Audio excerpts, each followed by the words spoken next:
शासनाच्या हमी भावाच्या घोषणेवर अनेक शेतकऱ्यांनी उडीद पिकाचे बी जमिनीत टाकले, घाम गाळून पीक उभे केले, पिकाची काढणी केली. मात्र उडीद खरेदीकडे शासनाने पाठ फिरवली आहे. उडदाची ऑनलाईन नोंदणी ही पूर्ण झाली, मात्र प्रत्यक्ष शासकीय खरेदी सुरू नसल्याने उडीद उत्पादक शेतकरी सैरभैर झालाय. शासनाने हमी दिल्यानंतर मोठ्या प्रमाणावर शेतकऱ्यांनी उडीद लागवड केली होती. शासनाच्या आश्वासनावर विश्वास ठेवत हजारो शेतकऱ्यांनी शासकीय खरेदीसाठी ऑनलाईन नोंदणीही केली.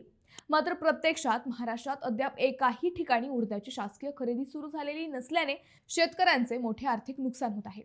इतर राज्यांमध्ये शासकीय पातळीवर प्रति क्विंटल 7,800 रुपये दराने उडीद खरेदी सुरू असताना महाराष्ट्रात मात्र शासकीय यंत्रणा पूर्णपणे निष्क्रिय असल्याचे दिसून येत आहे.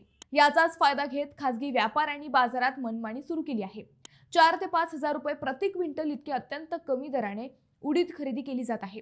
शासकीय खरेदी केंद्रांवर विचारणा केली असता आमचा माल शासन खाली करून घेत नाही, त्यामुळे आम्ही उडीद खरेदी करू शकत नाही, असे उत्तर शेतकऱ्यांना दिले जात आहे. या उत्तरांमुळे शासनाच्या नियोजनावरच प्रश्नचिन्ह निर्माण झाले असून शेतकरी मात्र सैरभैर झालाय.